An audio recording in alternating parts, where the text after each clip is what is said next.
Assalamualaikum warahmatullahi wabarakatuh. Perkenalkan, nama saya Muhammad Afin. Saya dari kelas 11 dari KD2 dari absen 21. Di sini saya akan mempresentasikan tentang Golden Circle dengan usaha yaitu kelapa sawit. Sebelum kita masuk ke materinya atau pembahasannya, sebaiknya kita melakukan berdoa terlebih dahulu.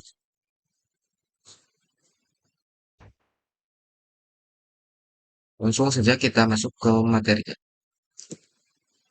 Golden Circle. Apa sih itu Golden Circle? Golden Circle adalah teknik yang digunakan untuk mencari tujuan dari suatu bisnis maupun brand. Golden Circle juga bisa digunakan untuk mencari tujuan dan atau ide serta motivasi pribadi. Dalam bisnis Golden Circle, dalam bisnis Golden Circle akan membantu kamu untuk menemukan keinginan konsumen, manfaat, dan nilai yang kamu tawarkan.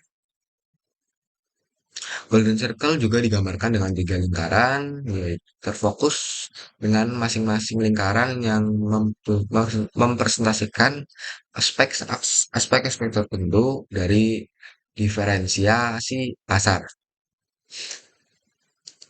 Dan di sini ada Simon Sinek ya. Simon Sinek yaitu seorang penulis atau pembicara motivasi dan konsultan manajemen yang terkenal dengan pemikirannya tentang kepemimpinan yang mempengaruhi dengan manajemen yang berfokus pada konsep start with why. Mulai dengan mengapa. Ya, di sini ada tiga lingkarannya ya. The Golden Circle, yang pertama ada why, yang kedua ada how, yang ketiga ada what. Three ways to analyze. Yang pertama, what we do, apa yang kami lakukan. Lingkaran luar berisi konten tentang yang menggambarkan apa yang diproduksi perusahaan, apa yang dijual perusahaan, dan apa yang dilakukan karyawan untuk mencari nafkah. Dalam konsep ini, setiap perusahaan, baik perusahaan besar maupun perusahaan kecil, mengetahui layanan dan produk-produk yang disediakan. Yang selanjutnya yang kedua ada how we do, bagaimana kami melakukannya. Lingkaran berikutnya pada di Golden Circle menjelaskan bagaimana perusahaan perlu memahami cara membuat produk-produk yang tepat agar konsumen dapat menyukai atau senang dengan produk tersebut.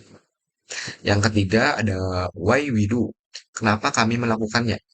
Pilar utama dari Golden Circle adalah why, di mana pilar ini menjelaskan tujuan dari sebab dan kepercayaan yang ada pada sebuah bisnis. Ini juga menjadi alasan mengapa sebuah bisnis hadir, selain untuk mendapatkan keuntungan. Yang kedua ini, yang selanjutnya ada focus. Focus yang pertama ada memulai dengan produksi barang baru, barulah menentukan tujuannya. Yang kedua, lebih baik untuk menentukan tujuan atau why terlebih dahulu dalam suatu bisnis. Setelahnya bisa menentukan aspek seperti how dan what dari pembuatan produk itu sendiri. Yang selanjutnya kita ada saat memulai bisnis dengan mengidentifikasi tujuan-tujuan terlebih dahulu. Ini akan memberi dorongan untuk pada konsumen untuk mendukung tujuan brand tersebut. Yang terakhir, ya bisnis maka akan secara otomatis ya mendapatkan kepercayaan-kepercayaan dari loyalitas dari konsumennya itu sendiri. Nah, selanjutnya ada target pribadi, yaitu target pribadi saya itu why, push tujuan, yang kedua ada how, push proses atau step by step, yang ketiga yang terakhir ada what, answer. Ya seperti pertanyaan kayak jawaban gitu, it's about how. Answer atau it's about how. Ya di sini ada why. Purpose, tujuan jangka panjang. Mengapa saya sih memilih usaha kelapa sawit? Karena saya ingin berkomitmen untuk meningkatkan efisiensi produk yang saya meningkatkan efisiensi produksi saya dengan mengadopsi teknologi pertanian terkini, mengembangkan metode yang lebih ramah lingkungan. Saya akan berinvestasi dalam riset dan inovasi untuk menghasilkan produk-produk turunan kelapa sawit yang lebih bernilai tambah dan berkelanjutan seperti biodiesel, produk perawatan kulit, dan lain-lain sebagainya, atau makanan olahan juga. Tujuan saya adalah untuk memperluas pasar, baik di tingkat lokal maupun tingkat internasional, sambil mematuhi semua regulasi yang berlaku dan menjaga reputasi usaha yang saya pimpin sebagai pimpinan industri yang bertanggung jawab. Yang lalu kita masuk ke how. proses atau analisa-analisa mendalam. Yang pertama ada bagaimana sih kita memulai usaha sawit itu sendiri.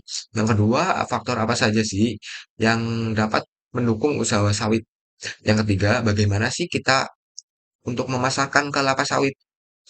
Yang terakhir ada yang keempat, berapa sih biaya untuk memulai usaha sawit. Sebelum kita lanjut ya, pasti kalian lihat tuh. Kan juga. Nah, yang pertama ya saya menjawab ya. Yang pertama bagaimana kita memulai usaha sawit. Untuk memulai usaha sawit, yang pertama harus kita lakukan adalah riset dan perencanaan untuk memahami pasar dan memahami permintaan minyak kelapa sawit itu sendiri dan harga dan prospek industrinya. Lalu kita bisa mempersiapkan lahan, perolehan lahan yang sesuai untuk pertanian kelapa sawit. Pastikan Anda memiliki hak kepemilikan tanah tersebut atau kontrak sewa jangka panjang yang memadai. Selanjutnya kalian bisa melakukan pembibitan, pembibitan dan penanaman untuk bibit kelapa sawitnya itu sendiri. Dan pilihlah bibit kelapa sawit yang berkualitas dari sumber yang terpercaya.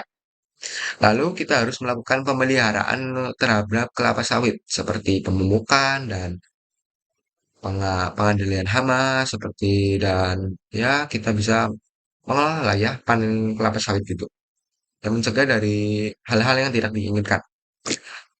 Yang selanjutnya ya kita yang terakhir kita bisa panen ya, panen pengelolaan kelapa sawit.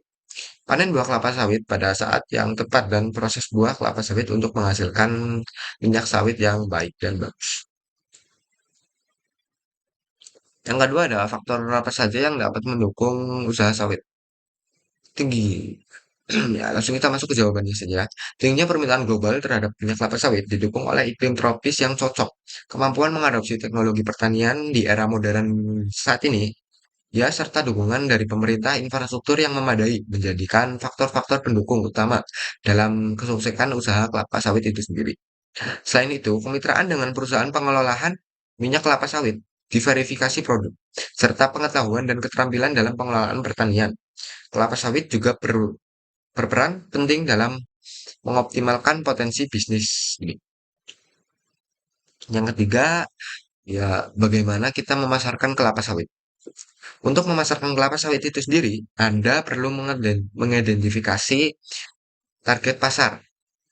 Ya, Anda bisa menawarkan produk-produk yang berkualitas dengan harga yang bersaing. Membangun jaringan distribusi yang efisien, ya menggunakan pemasaran online dan media sosial karena sekarang eranya kan sudah era modern nih.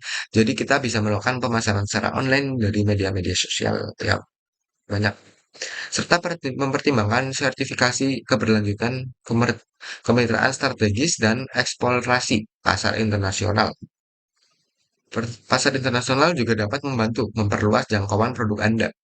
Pemasaran yang berkelanjutan dan menyesuaikan terhadap perubahan pasar adalah kunci keberhasilan dalam usaha kelapa sawit ini. Yang terakhir ada berapa sih biaya untuk ya memulai usaha sawit? Jadi ya biaya untuk memulai usaha sawit ya mencakup pembelian tanah, ya penyiapan lahan, ada pembelian bibit sawit, peralatan, yaitu peralatan pertanian ya, tenaga kerja. Karena kita ya nggak bisa kerja sendiri kan, lahan sawit luas gitu ya. Ya kita perlu bantuan orang lain lah ya, tenaga kerja dan infrastruktur, pembiayaan, izin dari masyarakat sekitar ya, ada biaya administrasi, ada pemasaran, ya pelatihan pengujian tanah dan faktor-faktor banyak masih banyak faktor lainnya ya, ya. Dan kondisi existing tanah yang bagus atau tidak sih kita mendirikan usaha sawit di lokasi yang sini atau sana ya. Ya, perencanaan keuangan yang cermat sangat penting ya dalam usaha sawit ini sebelum memulai usaha sawit. Sambil memperhatikan dampak-dampak apa saja sih ya kita untuk lingkungan yang berkelanjutan. Ya, untuk biayanya saya tidak bisa mematok harganya itu sendiri. Ya, mungkin itu saja yang bisa saya sampaikan. Saya Muhammad Davin, pamit undur diri. Assalamualaikum warahmatullahi wabarakatuh. Bye-bye.